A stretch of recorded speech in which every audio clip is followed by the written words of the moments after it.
For professional advice with a personal touch, consult Fuller Landau, Chartered Professional Accountants and Business Advisors. Click on flmontreal.com.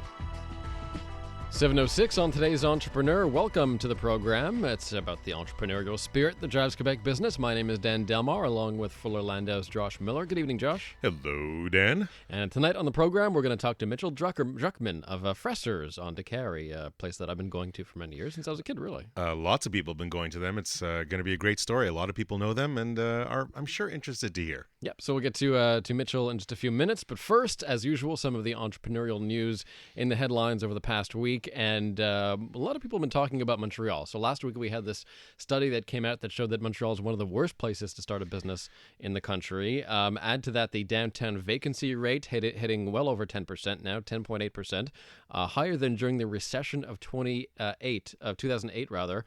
According to real estate services firm CBRE Canada. All of this making for, I guess, a continued climate of I say, at least caution in Montreal? At the very least, the report comes out. You hear a lot of people complaining it's so hard to do business. Most people say it's hard to do business in Quebec. There are all the provincial laws and regulations and, dare I say, a little bit of corruption, although that's waning, I'm sure. But then the Montreal aspect of it, and I guess I was a little bit surprised to see Montreal, the CFIB, the Canadian Federation of Independent Business, rank us 121 out of 121 cities in Canada, because that's pretty darn bad. But then you look around the city and you see the infrastructure and you see, which is number one on everybody's kind of hit parade, is how in the world am I going to keep my retail business? Do the tourists come to town if the infrastructure itself is absolutely crazy? Do people avoid it because of the language? I've heard mixed results. I know a lot of people that come to town and don't really worry about the language and meet a lot of very nice people. So I don't think that's the issue. But certainly about doing business and getting things done, I think the amount of red tape that has developed over the years is just absolutely monstrous, and that's absolutely got to contribute. There's no, you mentioned the vacancy or the real estate. There's a high level of vacancy today, so it's actually good from if you're a renter, if you're if you want to go out and rent some space, you can certainly have your pick. There's certainly a lot of really nice space that is developed. The vacancy rate that's close to 11% in downtown Montreal is the highest it's been since the financial crisis of 2008. So it kind of it's a double-edged sword, right? It's saying that, well, maybe the economy's not doing so well. There's too much building. Maybe there's people that can't afford or spend it. And the flip side of the coin is, well, now maybe there's opportunities. There's opportunities for movement. There's opportunities for people to upgrade. But that can help also kickstart a bit of an economy as people have to spend on moving. So it's a double-edged sword everywhere. So this is from the Gazette. Montreal was ranked at the bottom of the list that ranked 121 cities, with Western Canada leading the way in terms of small businesses. The second straight year that Montreal ranked at the bottom of the list from the Canadian Federation of Independent Business. It's it's a terrible statistic, yet we still have businesses that thrive and survive. Every week, Dan, we interview another entrepreneur that has had their issues, but that still remain in Montreal, that still find their niche, that still sell their product and service, but that also realize it doesn't just stop at Montreal. It's well beyond Montreal. If you're a business that is only sustained and doing business in Montreal, you're going to certainly have your issues. But if you're just based here and you know that the business is worldwide, as it has to be, I think that's a whole different issue, because the standard of living here, let's put business aside for a second, the standard and cost of living in Montreal is pretty darn good when you're comparing against Toronto or Vancouver or Calgary. Even Ottawa to some degree. So I think that's a big incentive from a personal standpoint, where people balance it off with their businesses. And the municipal opposition here in Montreal saying that it's time for the city to act, to do something to help spur the growth of small business in Montreal. What do you think government can do to encourage some of these businesses? Well, there's no doubt that a lot of businesses are trying to get breaks on their property taxes. I think that's something that is... it's an easy fix, but I don't know if that's really a long-term fix, because if you give a break today, well, are you going to need it again tomorrow? So it's nice to hit a pocket today, but I don't know if it's long-term thinking. So beyond that, it's really stimulating the economy. It's really stimulating how can we get people back out in the marketplace. The sales tax is out of the hands of the municipality. It's more in the hands of a bigger government, because that can certainly help. But there's got to be ways to stimulate to add. Whether it's venues, and I'm not talking about the venue on Jean Drapeau that's going to be only ready after our Montreal's birthday, but certainly try and encourage tourism, bring people into the city. Again, whether it's from out of the country, out of the province, or just off the island. What incentives can you give to bring them into the city? Because I hear so often that people on the South Shore, people in Laval, don't want to come into the city. They don't have to. They have everything where they are, but they don't want to because the infrastructure is just so bad. Interesting piece in the Financial Post, similar issue. Small businesses accounted for 80% of job growth in Canada in 2015. 80%. And so the article goes on to explore how can small businesses keep their growth and go even further. And they suggest a couple of things. One is more R&D, and one looking to more export markets. Well, certainly the backbone of the Canadian economy, I mean, forget the big energy guys and whatever, it is the entrepreneur. It is the small business owner. You look at any city, any province, and the number of small businesses, entrepreneurs, retail, wholesale, whatever it may be, there are a ton of them, and that's where the numbers follow. R&D, I'm a little skeptical at R&D. I like the fact the R&D because it's important for somebody to always be unique and be innovative and try and bring something new to the table. But to me, it's more about going outside the borders. You want to expand your business. There's a big world out there, and it's shrinking every moment. And there are consumers everywhere. It's not just about consumers in your backyard. It's not just about consumers south of the border. There are a lot of them. It's about consumers worldwide. Europe, China, of course, that we've spoken about many times before, but even South America now that is really coming into the loop. So it is about understanding your product, understanding your service, and realizing that it's needed not just here in Montreal, not just here in Quebec, but certainly throughout the country and beyond. The Bay is going to open some discount retailers in the States. Do you think this is a sign that they're a department store model not quite kind of on the way out, perhaps? It might be. I think they're rolling with the times. I think they see that stores, cheaper clothing stores, the H&Ms of the world, that you can go in and buy fashion for $10 or what have you. I think they're trying to glean to that market. They're floating in the middle. I always believe there's a great market for the lower end and a great market for the high end. It's the middle one that kind of suffers. Certainly in times of recessionary periods, because during recessionary periods, the rich are still rich. They'll still go out and buy the fancy clothes, and they'll still have their money to spend on that. But when people are watching their dollars but they want to stay fashionable, and Montreal is a perfect example because Montreal is everybody wants to look great. It's this is the capital of people that look like their clothes are painted on. So, which is not a bad thing, but certainly it's very much fashion forward. But they can't always afford it, so they cheap out. They go to fashion on a cheaper basis. Now they also sacrifice longevity of the clothing, but that's a choice because fashion changes quickly anyways. Quick, a few seconds on an HR issue. This is also from the Financial Post. How to stand out in a group interview. What do you think about group interviews, both quickly from the perspective of the entrepreneur and from the interview subject? I think they're probably happening more. I don't know if it's a generational thing. A lot of people, there's a lot of collaboration. The word collaborative working today is very much very much buzz, and I think that's translating into the interview process. But when you're in a group, and sometimes it's easier to stand out when you're grouped than when you're one-on-one.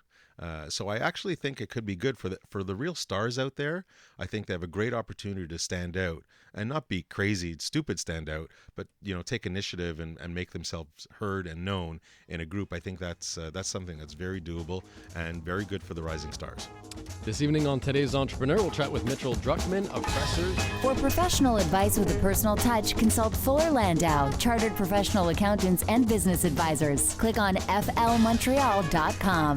Inspiring stories from outstanding business people, Dan Delmar and Fuller Landau's Josh Miller with you on today's Entrepreneur. And this evening we're chatting with Mitchell Druckman of Fressers. Mitchell, welcome to CJAD. Thank you so much for having me. So for those that don't know Fressers, that place on DeCarry at the corner of Cone St. Catherine, tell us a bit about it. Well, Fressers would best be described in two ways. Number one, it's a retail store on DeCarry where we make and sell wonderful homemade prepared foods. Everything from salmon teriyaki to all kinds of chicken dishes, brisket, dozens of salads. And we actually have 44 feet of refrigerated counter space. And each of those has 3 levels. So all in all, you're looking at over 130 feet of wall-to-wall fresh-made prepared foods. That's on one side. On the other side, you have the bake area, which has breads, rolls, great cakes, brownies, cupcakes, and the world's best cheese bagels. We also make between 15 and 20 different kinds of homemade soups. And then we have a whole section where we have hors d'oeuvres and frozen meatballs and stuff like that. So that's one part of Fressers. The second part of Fressers is that we're a caterer. We do home catering, things like home parties, family get-togethers, food for the cottage, as well as we have even done bar mitzvahs and weddings. And we also do corporate catering, such as office meetings, functions, anything that needs food in the office, as well as the same thing in hospitals and schools. I really should have had dinner before I got to the show, Dan. So tell me, Mitch, you have been at Fressers. I don't know what was the first time you got to Fressers? When did you start there? It was 22 years ago, actually. Now, was this something you had planned on getting into? How did you get into the Fressers? No, I sort of always had an inkling that I would be in the food business, not really knowing why. I don't know, I enjoyed being in the kitchen with my mom when I was younger, and she was a good cook, and I always sort of felt something towards food, but I graduated from McGill in 1993, and I immediately got hired by a supermarket chain to be a finance manager in one of their branches. And you mean like an analyst just crunching numbers? You know, if I knew what they wanted me to do, I could tell you, but I have no idea why they hired me for that. But they did, and I was in this little cubicle with a guy chain smoking next to me. It was a little office, no windows. I stayed 2 days and I quit because I could not sit at a desk. I hated everything about it. I knew I had to get a job where I wouldn't be sitting at a desk. I needed to be up moving around. And my mother at the time was a customer at Fressers. And she went in one day and she saw that there was a help wanted sign on the window. So she went in to see, and by the way, she went in without my permission. As many, Jewish mothers do, of course. Yes, but, it turned out well. She went to see if there was a temporary job while I would find whatever it was I was going to do permanently. And she got to talking with the owner at the time, and they were looking for a partner because they were growing. And it really just snowballed from there. I went in on a trial basis in November, and by January, I was a full partner. So you went in, you weren't even looking. You kind of got this job and said, hey, a few months later, you were kind of partner. I think that's it's kind of a stumbling in, fascinating stumbling in. And when we come back, we'll kind of talk more about that partnership and, of course, where Fressers has been the last 22 years. Mitchell Druckman of Fressers, our guest this evening on today's Entrepreneur. For professional advice with a personal touch, consult Fuller Landau, Chartered Professional Accountants and Business Advisors. Click on flmontreal.com. Welcome back to today's Entrepreneur. This evening we're chatting with Mitchell Druckman of Fressers. And Josh, kind of an interesting story. I mean, we've had a lot of these entrepreneurs who somehow end up owning businesses by accident and just sort of fall into it, and then it becomes their passion. And certainly in this case with Mitchell, went in maybe for a job and then ended up becoming a partner. Was that something that you were happily surprised about at the time? Yes and no. I was really nervous about it. I wasn't sure if I was ready to be a partner in a business. I was pretty young at the time. I was only 22. But I did know that I wanted food, and I did know that there's an opportunity there, and how often am I going to get an opportunity? So I wanted to, find out as much as I could. And after 2 months, by the time I was there, I really had a feel for it, and I really started liking it. Now you didn't keep at some point you took over on your own. How many years in did you take over? Yeah, the original owner was partner with me until January of '97. So he was there with me for 3 years, just over 3 years. And I've been alone since. It's coming up on almost 19 years. Now, do you miss having a partner, or have you kind of replaced him from somebody to bounce ideas off of? There's times when I sort of wish I had a partner, but the truth is, I feel like I do have partners. My staff are my partners. I get advice from them, from the people, especially the managers, the head chef. I feel like there's 26 people work for me. I feel like I have 26 people who are partners.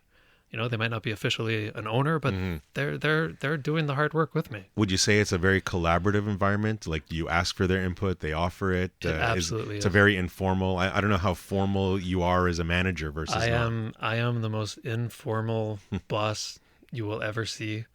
And I think my staff appreciate that. I don't walk around screaming all day. I don't give orders. I manage on a respect level, and I will treat the lowest paid person to the highest paid person with the equal amount of respect, and I get that back, and it functions so well that way. Does that mean you experience less turnover perhaps than some of your competitors, some other businesses? I would absolutely say yes. I mean, there's people who have been working there longer than I've been there. They were staff before I came, and they're still there, and they still offer me so much advice and so much help. Absolutely. Now, is it easy to get comfortable with an employee? Like some people that have been there a long time and they know what they do, but yet you really want them to improve a couple of areas. Do you have difficulty in trying to change some of their attitudes or moving along that way? I would say yes, there was times when it was like that. But what I find now, what I do is if there's something I'm not happy with or I don't like, I take someone into my office and I talk to them privately. So nobody knows what we're saying, nobody hears about it. And it's just, this is what I think is wrong. Let's improve this. And it always works. As opposed to coming out and yelling and screaming and embarrassing them, it's just not who I am. So that's the way I manage too. Now, over the years, you've certainly grown, you've added employees. Was it difficult to find employees? I mean, and how did you hire? Do you hire for character? You hire based on a referral? What do you look for in that next employee? The truth, honestly, the easiest way for me to find new employees is to ask people who work there if they happen to know someone who's looking for work. And I think 9 out of 10 people I find that way. And do you? I think that's great because certainly they know the culture. Because I guess one of your jobs as leader, as owner, is to make sure the culture of that environment stays the same. Yes. That's been easy to do. Yes, it is. I have people who work for me from other countries, and when they bring a friend or a relative or something to come in and work with them, that person's already comfortable because they know someone of the same ethnicity and of the same background, and they're comfortable right away when they start. I think it's great. Listen, the team certainly makes a lot. Certainly in any retail location, it's the front-facing team that makes a difference. The customers and customer service. And I know you've been dealing with customers, easy and difficult ones over the years. Yes. So when we come back from the break, we'll kind of hear a couple of fun stories on some of your customer service experiences. Very good. Mitchell Druckman of Fressers with us this evening on Today's Entrepreneur. For professional advice with a personal touch, consult Fuller Landau, Chartered Professional Accountants and Business Advisors. Click on flmontreal.com. 7:36. Welcome back to Today's Entrepreneur, a program about the entrepreneurial spirit that drives Quebec business. My name is Dan Delmar, along with Fuller Landau's Josh Miller. And this evening, Josh, we're chatting with Mitchell Druckman of Fressers, a place that I've known since I was a kid, right on DeCarry and Côte St. Catherine. They make prepared foods and cater and a bakery. And so nearly 30 employees, Mitchell, right? Yes. Do we have 26 or 27? Now, you've been around a long time, and Fressers has been around a long time, but certainly there's got to be a marketing aspect to it. You got to let people, or make sure that people kind of are aware that you're there, for at least those that aren't. Do you do anything special from a marketing standpoint? Well, I'll tell you how it works. I do print media twice a year, but the majority of the marketing I did was at the beginning. We had a very professionally made website, and the same company who did that also made this beautiful catering brochure for me, which gets updated every couple of years. And at the beginning, I would go literally door to door, house to house, putting them in mailboxes. Mm-hmm. And I went downtown, office building to office building, floor to floor, room to room, handing them out. And there's no question it worked. I mean, we got a lot of calls through that. We got customers. It grew that way. But the thing that I'm most lucky about is that mouth-to-mouth advertising works for me.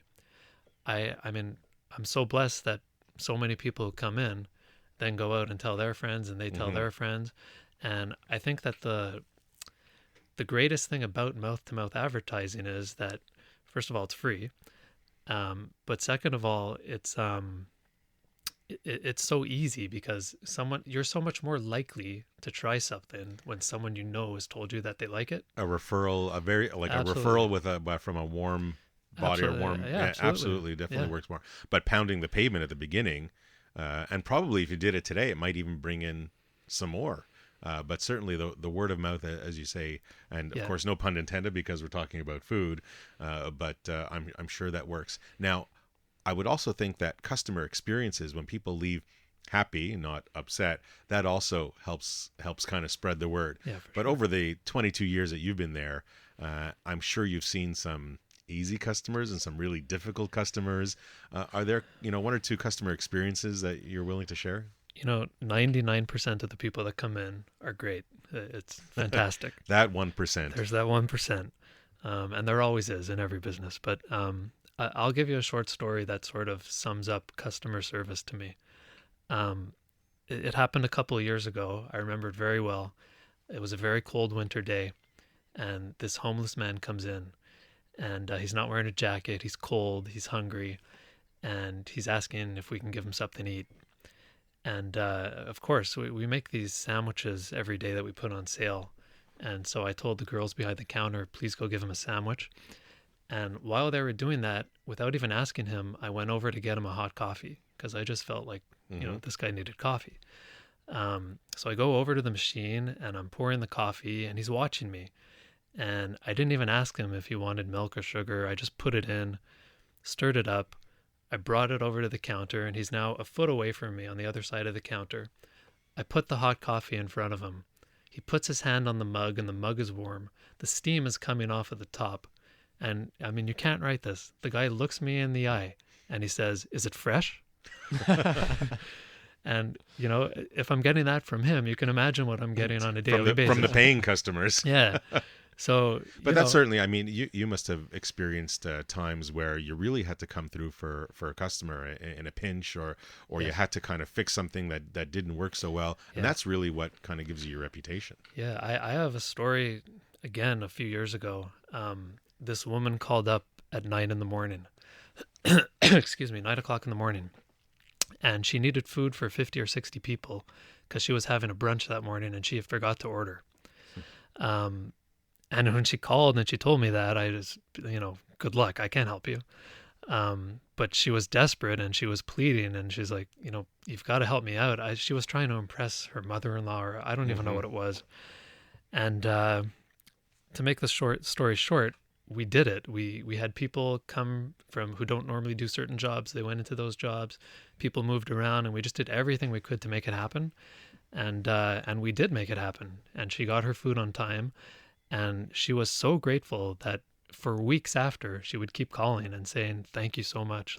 And those are the stories that make me feel great. And hopefully come in and buy, and of course, word of mouth. Yeah. Now, so when you have a number of team members and they're doing a bunch of different jobs over the years, have you created, have things gotten more efficient? Have you been able to kind of Oh, yeah. not speed things up, but certainly when you have more volume, Oh, yeah. whether it's in the kitchen or the front? Yeah, it's become a science now. We're really good at managing how things need to be made. But I know at the beginning, and this was even before I was there, but the head chef was telling me the story one day. When he first came, he was taught by the chef who was there at the time how to make brisket.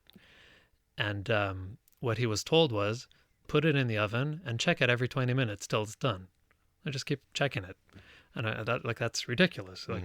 But we've perfected sort of the science of getting food ready on time. Hey, it's great. Now, everybody's going to the grocery stores today. The food prices are absolutely skyrocketing. How do you deal with your pricing? Certainly the price of your items are going up, and you've been doing this for 22 years. So are you scientific with your pricing? Are you kind of just looking? Do you look at the competitors? How do you proactively deal with your pricing? I do both of those things. I do look at competitors' pricing, but I look more at my own and less at theirs. I look at theirs because I want to know what's going on and what people are charging.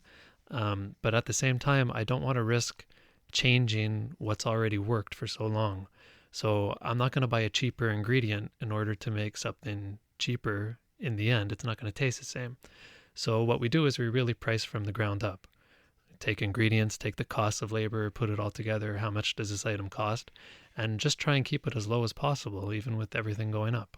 Do menu items change often? Is there a lock and key under the recipes? Yeah. Menu prices change when we find something that we think will be great. We have some recipes that we've been selling since the beginning because they're still great. And then we have some things that over the years we find, whether I'm traveling in the States and I find something, or whether someone in the store has an idea for something to sell, and we just kind of find what's good and keep making that way. I do have to ask you about the brisket because I've been having it for many years now. And are the rumors true? Is there really Coca-Cola in the brisket? There really is Coca-Cola in the brisket, yeah. I'd say it's secrets out of the bag. Again, you've been around in the same location for many years. Successful, you cater all over. What about opening other locations? Has that ever crossed your mind? I got to tell you guys that if not every day, then every second day, someone will come in and say, why don't you open another store? This place is so great. Why don't you open on the West Island? Why don't you open downtown? Ottawa. A big one is Toronto. People come in from Toronto and shop there all the time, and they say, you've got to open in Toronto. There's nothing like it. You do amazing. I've even been asked to open in New York and Australia, but well, that might be a little bit far. Yeah, I don't know how conditions work in Australia, but my answer is always the same. It's that I don't feel like Fressers is something that can be duplicated. It's not like, something that can be franchised like Subway, where they make sandwiches and chips and drinks and you can open it on every corner. And they do, and they're great, and they've done so well. But at Fressers, we make 200 items a day. We do catering. We do so many things that I know wouldn't work unless myself and the staff that I have there are doing it. You couldn't just give the keys to someone in another city and say, do this. It's never going to work. And so that's why we stay at the one, and we're always trying to just keep getting this one better and better. True to yourself, true to form, and true to what Fressers was, is, and will be. Mitchell Druckman from Fressers with us tonight. Coming up, we'll talk to Nick Moraitis, tax partner at Fuller Landau, about some of the issues encountered when purchasing a business. That's on the way on today's Entrepreneur. For professional advice with a personal touch, consult Fuller Landau, chartered professional accountants and business advisors. Click on flmontreal.com. Inspiring stories from outstanding business people. Dan Delmar and Fuller Landau's Josh Miller with you. We have Mitchell Druckman, our profile tonight from Fressers. We'll have Mitchell's one piece of advice for today's Entrepreneur coming up. But first, let's chat with Nick Moraitis, tax partner at Fuller Landau. And Josh, the topic is purchasing a business, and a lot to do before you actually write the check. And Mitch started that way. He bought into a business 22 years ago. And we won't go through his part of the story at the moment, but there's so many things to know, so many pitfalls to look out for. Nick, perhaps you can kind of enumerate, at least at the outset, some of the more important challenges or items that any entrepreneur should look for when purchasing a business. Oh, absolutely. You think it's not just a simple matter of coming in and agreeing on the price and here's your check and off you go. The first thing is agreeing on the numbers. Are the numbers that you're looking at or you're being told, are they any good? So there is a due diligence period that requires you to validate the numbers that you're being told, make sure that if the sales are what they are, it's there, that the clients are the clients that they're talking about, that they're still keeping their clients. And that due diligence period is very important. Many people sometimes don't devote the resources or the time to actually verify that, and you get these surprises that have happened time and time again afterwards. So one is a due dil, just to start off the process. Assuming that goes well and everything is now at the negotiation level, you now as the buyer are looking to buy, what am I going to be buying? Mitchell bought into a partnership, and there's issues involved with as a partner in a partnership. You can also be buying someone who is an unincorporated employee who's running his own business as well. Or many times in our world, Josh, we run into corporations buying, and you're buying a company. So how you're going to structure yourself becomes important, because it's what is it I want to buy. I'd like to buy assets. I like to buy the equipment. I like to buy the furniture. I like to buy or buy the rights to the lease, as opposed to buying some entity like a partnership or buying a company. Now, what's the biggest, you hear that a lot often, that somebody, the buyer wants to buy assets, but the seller wants to sell his company. What's the biggest nuance between the two? Well, there's two big things. If I decide I'm going to buy, if Fressers is an incorporated entity today, I assume. So if I want to buy now Fressers, I'm going to buy Fressers Inc.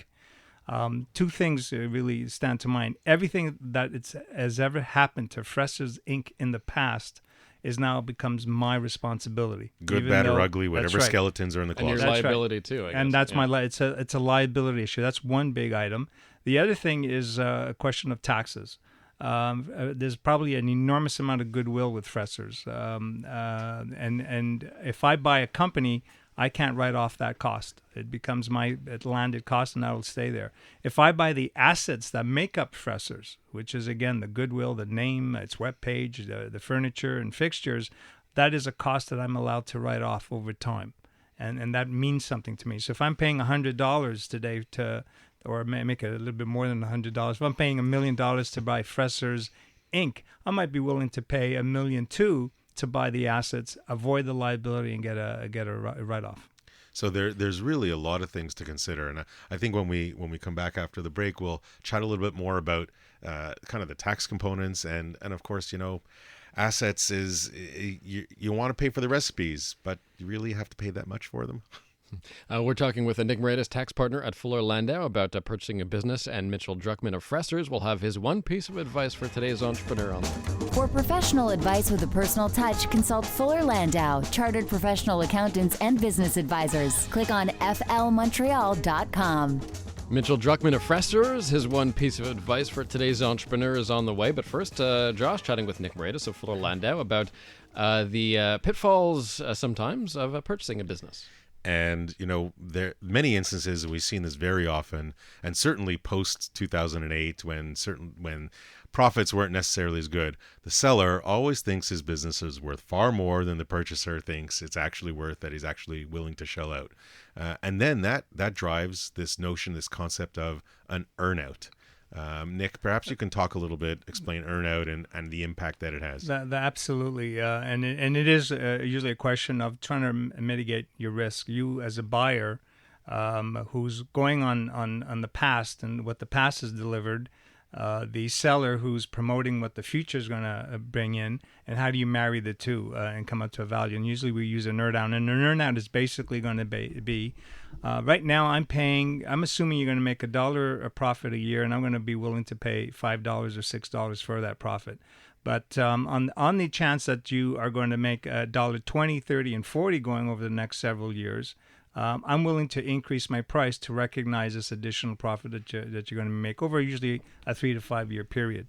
It does a couple of things. It gives a chance for more money to the seller, and he's going to be happy with it. It also tends to tie in the seller with the company and with the succession and the transition to make sure that actually happens.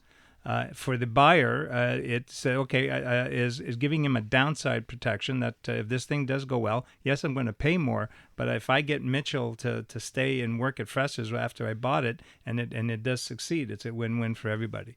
So that's with the earnout. You're seeing it more and more. But now, just quickly, when you're selling a business, chances are that you're going to have capital gains. With an earnout, you better make sure the wording is correct, because it might not be classified as a capital gain. From the buyer's perspective, it'll be what it'll be. It's usually the seller who becomes very concerned as to what an earnout is, and then we go back into, well, what type of earnout? Again, what am I buying? Am I buying assets? Am I buying shares? And then, yes, they'll be working out as to how the earnout is going to be mechanically calculated becomes an issue. But for the buyer, he's still shelling out a check. It's still part of his acquisition cost. It's the seller who's the most concerned. Just like he doesn't care if the seller is going to stay on and earn money, or an employment contract, right, or non-compete. He doesn't care how the seller is going to be treated for tax purposes. right. It's just the buyer. buyer that. But So that's why the buyer can have some flexibility that if it's going to help the seller get a better tax treatment, and for the buyer it's neutral, well then there's usually very openness to discuss. There's so many nuances, and Absolutely. certainly the lawyers are kept busy with all the length And of there's tax agreements, accountants too. and guys like Nick Moraitis too, which we love to listen to. Thanks very much, Nick. And Welcome. as we approach the last moment of the show, as we do every week, we'll turn to Mitchell Druckman of Fressers and ask you, Mitch, what would be your one piece of advice for today's entrepreneur? My one piece of advice would be something probably people have heard before, but it's to do something that you're passionate about and that you love to do, because that's the only way it's going to feel not like work. It's going to feel like something you love to do, and it's going to drive you every day.